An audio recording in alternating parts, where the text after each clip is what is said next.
Ayanokoji Kiyotaka's philosophy is defined by an intense focus on self-preservation, mastery of the mind, and strategic manipulation, all of which reflect a highly detached and calculated approach to life. Here's a look at his worldview through a different lens. Independence above all else. He avoids attachments that could compromise his autonomy, believing that depending on others makes you vulnerable. To him, true freedom lies in the ability to operate without relying on anyone, trusting only in his own abilities. This sense of isolation isn't born out of misanthropy, but from a desire to remain free from emotional manipulation or external control.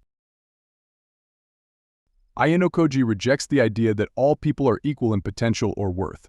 He views society's attempt to promote equality as a facade, hiding the underlying truth that some individuals are inherently more capable than others.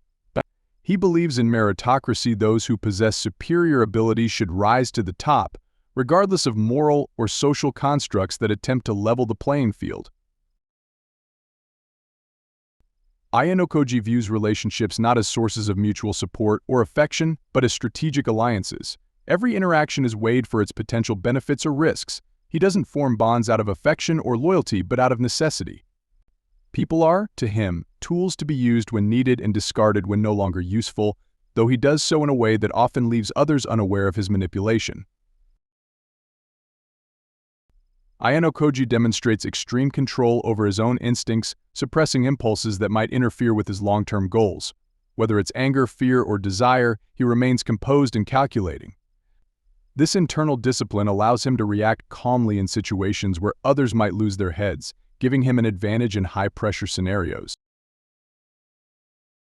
What makes Ayanokoji especially unique is his lack of personal ambition. He doesn't crave power, recognition, or social advancement.